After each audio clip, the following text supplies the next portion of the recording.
If you are reading this, then I am dead, and you are standing aboard a derelict Cyclone-class patrol ship, the USS Mistral, with her engines dead and her electrical systems non-functional. I was the XO of this vessel, Lieutenant Commander Ryan Simmons. Please read this carefully. If you are an officer or enlisted man in the United States Navy, this is an order. Scuttle this vessel immediately. Do not finish this letter. Get off the Mistral at once and send her down. Consider this a quarantine scenario. All hands are likely dead. God help you if they are not. We are 8 days out of Kirkwall, tracking an intermittent and scrambled distress call from what appeared to be an Icelandic fishing vessel, the Magnusdotter, deep in the no-fishing zone of the North Sea.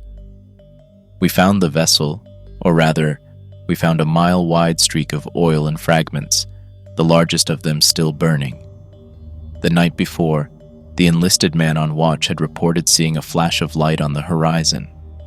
The Magnusdotter's crew was nowhere to be found, except for one lone fisherman, unburned and floating at the far end of the debris field. He had been shot in the forehead with a small-caliber revolver. When we fished his pale blue corpse from the frigid water, he was still clutching a fishing knife in one clamped hand. What we were able to piece together from the fragmented and confounding evidence was that for reasons unknown, the crew had been in conflict, resulting in the murder of at least one sailor and the eventual sabotage and destruction of the ship. Visibility was only a few hundred feet as we spent the next day drifting silently among the debris in hopes of finding a survivor. The crew was already visibly shaken by the discovery. The grim dread of the fog and lone smoldering pieces of the Magnusdotter that collided with our hull unsettled even the most seasoned of us. We had expected an easy cruise and the simple retrieval of a dozen thankful Icelandic fishermen. What we got at first was a silent and oil-slick-coated sea, a single corpse, and more than a few nagging questions. The Mistral had just been serviced, after an extended tour with the Atlantic Fleet in Bahrain before her transfer to the North Sea. She was in good running order, so I can only assume that the initial mechanical failure was an act of sabotage, or of some external force.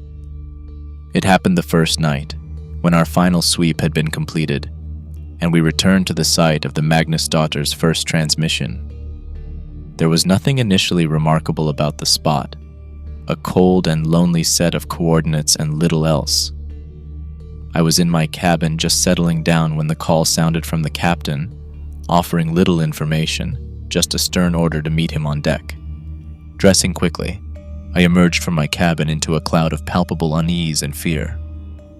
The enlisted men and the junior officers were coursing through the ship towards the deck, like panicked rats. No one made eye contact or spoke. There was none of the usual gallows humor or camaraderie that bubbles up in situations of limited information, just a grim inertia that pulled us out into the Arctic night. On deck, the night was unnaturally clear and cold, and the bright of the stars burned in the frosty air.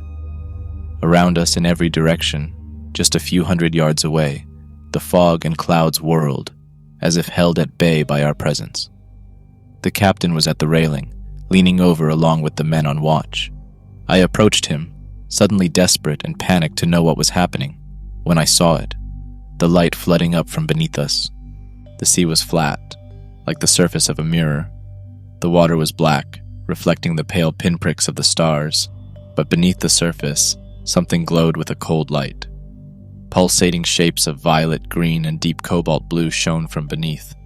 They flowed and merged and shimmered silently, deep below the glassy sea. We stared, 24 men and women, struck dumb and horrified by the sight. There was a sense of scale that emerged from the fluid movement of the lights. They seemed to be many fathoms beneath us, which would make them terribly large and impossibly fast. There were no solid shapes and no disturbance of the water, just a deep field of liquid flowing light. We watched for what seemed like hours, entranced by the mesmerizing ballet of cold light, a mirror reflection of northern lights. When it ended, abruptly, there were 3 almost simultaneous events.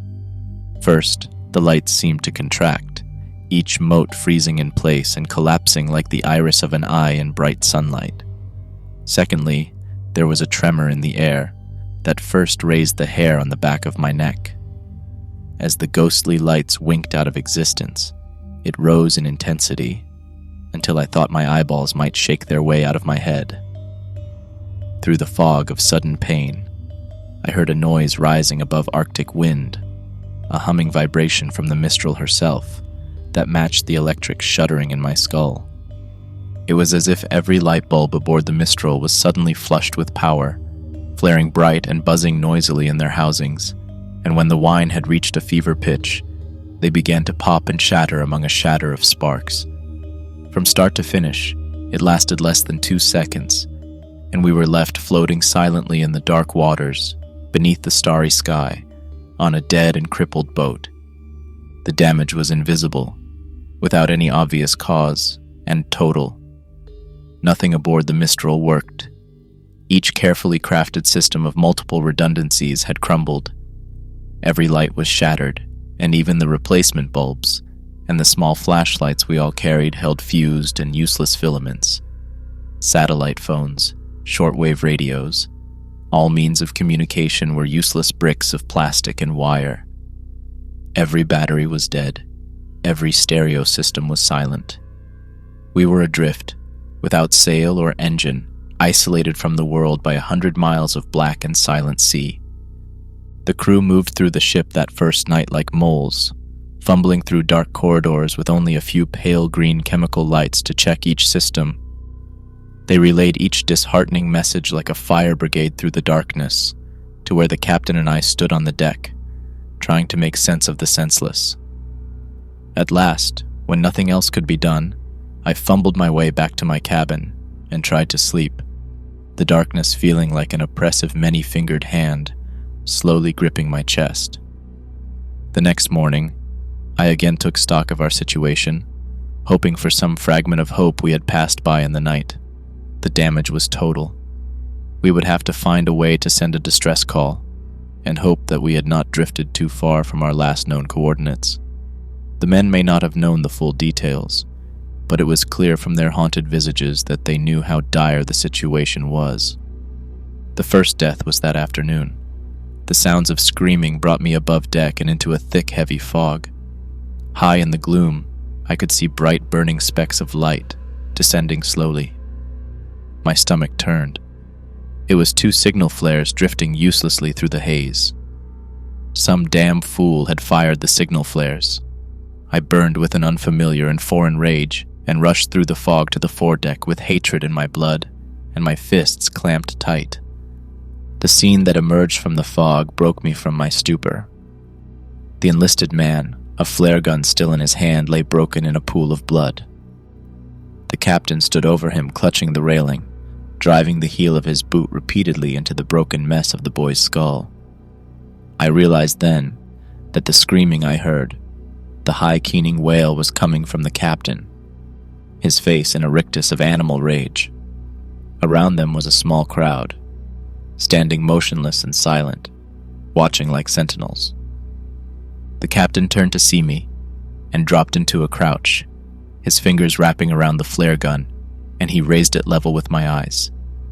We stared for a long moment at each other, our eyes locked as he panted heavily, his face lightly spattered with blood. The only sound was the wet, gurgling exhale of the enlisted man's death rattle, a bubble of blood forming on his ruined face. I'd served with this man for nearly a decade. This was not the man I knew. This was a hollow simulacrum, filled with violence and terror. I spoke to him then. In a soothing voice, I asked him to hand me the flare gun. He said nothing at first and then spoke, his voice a tiny trembling sound that was swallowed up by the thick gloom around us. "He's murdered us, Ryan. The fog, the flares will never..." He shook his head and clenched his eyes tight as if he were trying to shake himself from a dream. Then he shuddered once, violently, his back arching like a seizure. "This little fuck has killed us," he choked out. The flare gun wavered in the air, and I took a step closer, reaching out for him. He opened his eyes and I froze again as we stared silently at one another. "You're going to die here," he giggled quietly. "I always wanted to watch you die, you fucking coward." He tilted his head back and laughed, one hyena-like bark to the gray sky, and then put the flare gun in his mouth and fired, the last flare igniting and temporarily bathing his head in a halo of magnesium orange and smoke. He tumbled back over the railing. If there was a splash when he hit the water, it was swallowed by the fog. I stood for what seemed like a very long time. It slowly dawned on me that I was alone, the silent audience having melted away below decks, no doubt taking the grim tale with them. I feared for morale, an absurd concern I realize now, but could not move from the spot, as if sheer force of will would cause the sea to regurgitate this man, my friend. The first gunshot broke me from my reverie. In the emergency lockers, I found that a handful of flare guns remained, and I stuffed one into each pocket and entered the dim passageway to below deck. Over the hollow retort of gunshots, other muffled sounds began to emerge, the choking sobs, the screams of pain and anger, all bringing the faint impression of the copper smell of blood. The dark was oppressive and thick as my heart rose in my chest. The pale fading light of the chemical glow sticks that hung at regular intervals illuminated the bare corridor, and I moved slowly toward my cabin. It had been sacked, and my service pistol was missing.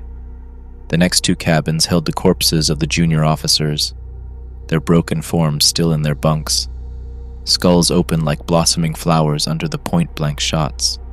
I felt the distinct and irrational desire to run on deck and leap overboard, to swim away from the boat into the unknown sea.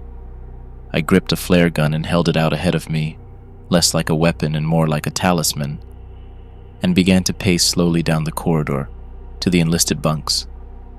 The door was wide open, and the smell of blood and fear and shed was nauseating. As my eyes slowly adjusted to the dim, I saw a field of bodies, torn, shredded, and shattered by bullets and makeshift clubs. A few of the men still moved, twitching slightly. I watched in frozen terror as one man, his face a mask of blood and rage, turned up his head to regard me, and with a weak cry of rage, began to drag himself with his arms, trailing a broken and shattered leg, towards me. From the shadows another form pounced on him, a boot digging into the wounded man's back with a wet cracking sound. I recognized the attacker's face in the green chemical dim, a quiet and bookish young man. Like the captain, this was not the man I knew. This was a beast that wore his skin. He reached down and grabbed the wounded man's jaw, thumb slipping into his mouth. The wounded man growled, a feral, mindless sound, and tried to bite down, but his attacker gripped tight and pulled. The jaw came off with the sound of tearing tendons and a ululating shriek that vanished into the air. I was no longer breathing, holding silently at the entrance, but the attacker snapped his head up to see me, nostrils flaring. The jawbone hit the floor with a meaty sound, and he lunged toward me with silent animal grace. I fired the flare gun, and it hit him square in the chest. His shirt caught fire, and all air escaped his lungs with a sudden forceful exhale, but impossibly, he continued on towards me. As I passed through the portal and slammed the door, the fire had climbed into his hair, and he was squealing now, his clawed hands still outstretched towards me. I felt him impact against the door and saw that nightmare visage wreathed in fire through the small porthole, lips already burnt away to reveal 2 rows of perfect teeth. He wailed and began to smash his burning form against the door. Once, twice, 3 times, and then silence. I raised my eyes to the porthole and saw only the faint image of the burning shape as it disappeared into the darkness. All conscious thought evaporated, and I fled from that charnel house. I have barricaded all entrances to below deck now, and have doomed myself to slow death at the hands of the enveloping cold. I can still hear the living ones down there, screaming and banging on the doors. They are not the men that I knew. I console myself with this thought, as I leave them in the dark to starve or murder each other. If you have read this far, and have not fled these waters, or God forbid, are still aboard the Mistral, then I beg you again, leave now while you can. Do not look below deck. There are none of us left to save, and certainly none worth saving. It's cold now, and the fading day surrendering the wan, gray light to the dark. There are no stars this night, nothing but the heavy blanket of night. If I could get below, I would find some way of destroying the Mistral, like the brave men of the Magnusdottir, but it's too late. The most I can make of my last moments, as all feeling flees my extremities, and writing becomes impossible, is a warning. Please send us into the deep, tell no one you found us, and never return. There are things and primal desires older than man, and forces beyond the grasp of our simple minds, and they dwell here, beneath the frozen sea,